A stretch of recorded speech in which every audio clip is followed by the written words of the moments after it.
Agora a gente fala que a ocupação em hotéis no Carnaval chega a 85% no litoral paulista. Vamos entender um pouco mais sobre a expectativa dessa geração de renda com o Enio Miranda, diretor de Planejamento Estratégico e Governança da Federação de Hotéis, Restaurantes e Bares do Estado de São Paulo. Tudo bem, Enio? Obrigada por conversar com a gente, mesmo nessa correria aí de período de Carnaval. Boa tarde para você. Boa tarde, Muriel. É um prazer falar com você e com os telespectadores aqui do CNN Money News. O prazer é nosso. Quero te ouvir sobre essa expectativa antes de mais nada. Estamos falando de 85% de capacidade já de ocupação dos hotéis no litoral paulista. A gente pode falar que nesse momento, apesar dos bloquinhos de carnaval, por exemplo, aqui na capital paulista, o litoral está concentrando maior quantidade de gente que acaba se deslocando para lá nesse período de feriadão? Sem dúvida, Muriel, como todo ano, o litoral é o nosso principal cartão de visita aí do turismo do estado e do turismo interestadual, né? Tradicionalmente, algumas micro-regiões, inclusive do litoral, costumam ter aí mais de 100% de ocupação. Esse número de 85%, calculado pelo nosso núcleo de pesquisas estatísticas, é um número muito interessante quando você considera que nós estamos falando da média geral de todos os tipos de meios de hospedagem. Logicamente, algumas praias do litoral vão ter aí 100%, outras praias vão ter 50%, dependendo aí da localização. Já na capital e interior do estado, a estimativa média é de 65% que a gente alcance até o final do carnaval. Isso também é um número bastante positivo, e, logicamente, considerando algumas regiões aí centrais da cidade de São Paulo, Avenida Paulista, alguns bairros, centro da cidade, podem ter vários hotéis aí com 100% de ocupação nesse período, enquanto outros bairros da cidade ou outras localidades do interior têm uma ocupação menor. Lembrando, Muriel, que a gente sempre fala no turismo, né, enquanto algumas cidades, algumas localidades recebem turistas, outras emitem turistas, né? Tem várias localidades que no carnaval esvazia a cidade porque todo mundo vai viajar. Essas localidades devem ter uma queda geral de ocupação. Mas a média estadual é muito positiva, a gente nota aí um aumento em relação ao ano passado, e esse número, contando aí também bares e restaurantes, com uma estimativa média de aumento de faturamento nos dias de carnaval, entre 12% e 15%, esse número global, e aí também incluindo outros setores da economia beneficiados no carnaval, como comércio, equipamentos culturais, passeios, enfim, devem injetar aí aproximadamente 6 bilhões de reais na economia paulista. É um número bastante positivo para um feriado como o carnaval, né?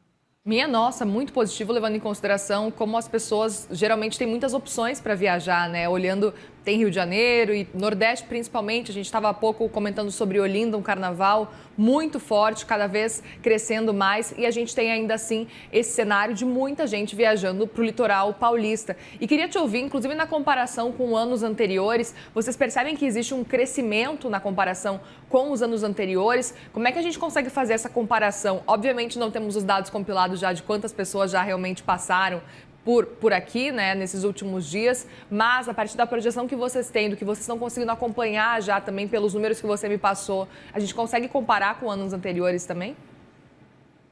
Consegue sim, Muriel. Alguns índices de comparação, né? No turismo geral no Brasil, nós tivemos um crescimento em 2024 de cerca de 12,6%, né? E uma injeção aí de mais de 6 bilhões de dólares na economia brasileira. Agora, na ocupação paulista, o crescimento de ocupação é mais ou menos igual, na casa dos 11,8% em relação ao carnaval do ano passado, e um incremento aí de faturamento na casa dos 5,5% mais ou menos em injeção de capital na economia. Quer dizer, a gente vê que cresce mais o número de visitantes, número de ocupação, do que propriamente a arrecadação. Isso significa aí também que o nosso setor vem represando já há muito tempo, desde a pandemia, aumentos, né? Tanto na rede hoteleira quanto nos restaurantes e bares. Nós estamos aí aproximadamente, só na alimentação, vou dar um número aqui rapidamente, só na alimentação, na inflação de alimentação, o nosso setor teve um aumento de 16,3% abaixo do preço da alimentação no setor supermercadista, né? Quer dizer, ou seja, a alimentação fora do lar ela aumentou menos nesse período do que a alimentação em casa, tornando-se aí vantajosa, principalmente quando a gente fala do trabalhador brasileiro que se alimenta fora de casa e não somente do turista, né? Mas a gente vem represando isso, então o volume de visitantes vem aumentando, as receitas vêm aumentando também um pouco menos, né? Isso se nota também na entrada de capital no turismo, como um todo no turismo brasileiro, né? Muito em função do dólar alto, né? Quer dizer, o turista vem, para ele sai mais barato, né? Na nossa conta final, ao transformar em dólar, o aumento de arrecadação é menor do que o aumento do número de pessoas, né? Mas, enfim, nós estamos aí trabalhando nesse sentido e eu acho que o crescimento é sempre positivo, né? Com certeza. E aqui vocês acreditam especificamente esse desempenho tão positivo aí desse último ano, principalmente, olhando para esse cenário agora desse carnaval? Olha, especificamente nesse momento, uma das questões aí é o forte calor, né? O pessoal tá muito quente aqui em São Paulo. A gente recomenda, inclusive, consumo moderado de bebidas e alimentação leve, né? Mas o forte calor, sem dúvida nenhuma, é uma contribuição.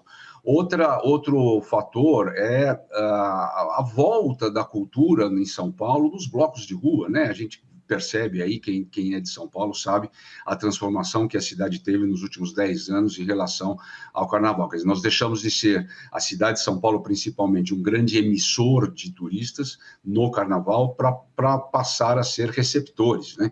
Então, hoje, muita gente no Brasil inteiro vem curtir o carnaval em São Paulo. Não é mais só Rio de Janeiro e Salvador, né? Quer dizer, São Paulo está no circuito aí também dos melhores carnavais do país.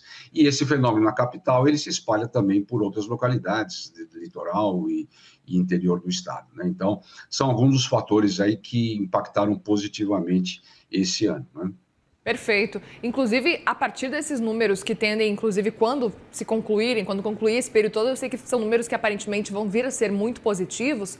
Como é que vocês já projetam e têm essa expectativa, olhando já para o cenário do restante do ano? Porque eventos não faltam por aqui na capital paulista mesmo e no estado de São Paulo de modo geral. De que forma que vocês estão projetando já, olhando para esse cenário?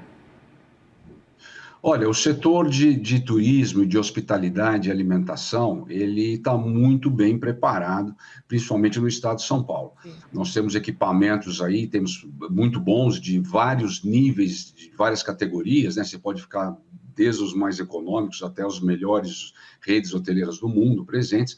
E existe um planejamento muito forte, que o trade de turismo é um trade muito bem organizado, e tem um planejamento aí de atração, vários escritórios de atração de eventos, e o nosso setor vem lutando contra algumas questões importantes aí na política setorial, para a defesa da atividade do setor. É um setor que os pequenos empreendimentos, muitas vezes comandados por famílias, né, tem margens muito baixas, mas é também uma porta de entrada do trabalho. Então, muitas vezes,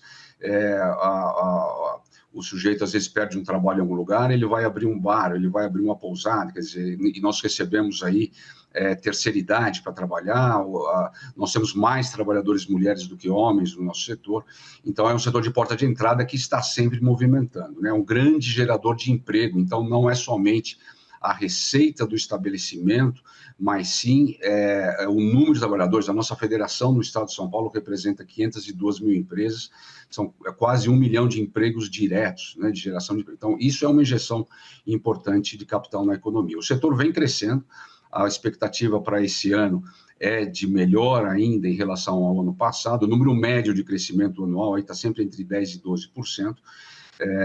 Nós temos ainda muitos passivos relativos à época da pandemia, foi um setor muito afetado pela pandemia, mas ele vem se desenvolvendo aí, pese algumas questões importantes aí da cadeia produtiva, de elos da cadeia produtiva que encarecem muito o segmento, mas é um setor que está muito bem preparado e a expectativa de crescimento para o próximo ano é nessa casa aí de 10%, 12% no mínimo, né?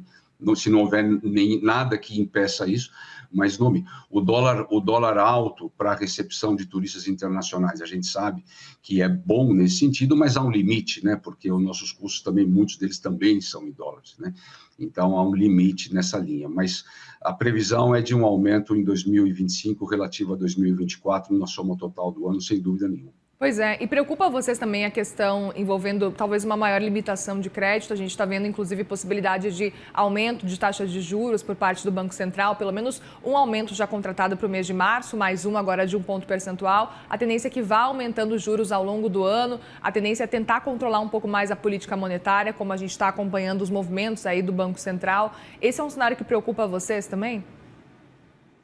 Preocupa muito, Muriel. O nosso setor, cerca de 95% são micro e pequenas empresas, né? A gente fala assim, parece, puxa vida, mas esses grandes hotéis e tal, esse número, aí aproximadamente 5%, são médias e grandes empresas entre alimentação e rede hoteleira. Mas esse número importante da grande massa dos empresários do setor dependem aí de capital de giro, dependem de facilitações financeiras, enfim, e atua aí da maneira que consegue. Nós temos na nossa cadeia de custos alguns itens muito importantes que atrapalham um pouco esse crescimento. Então, claro, juros é o primeiro deles, né? O pequeno empresa, o governo é sócio do pequeno empresário, então todo tipo de redução, a reforma tributária, tivemos agora aqui no estado de São Paulo uma questão muito importante com o ICMS, quer dizer, conseguimos conter um aumento que o setor deixaria de ser beneficiado, que subiria até 12% a 13%, o valor conseguimos conter em 4%.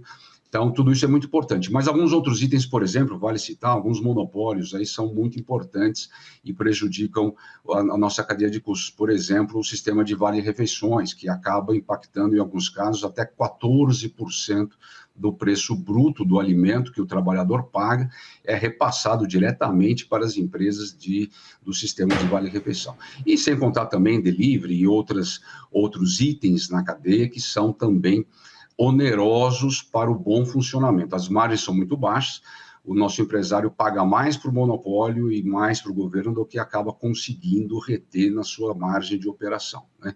Então, por isso o trabalho do nosso sistema patronal para tentar negociar, temos escritório negociando em Brasília, em São Paulo, para tentar reduzir esses impactos e trazer a sustentabilidade para o setor, né?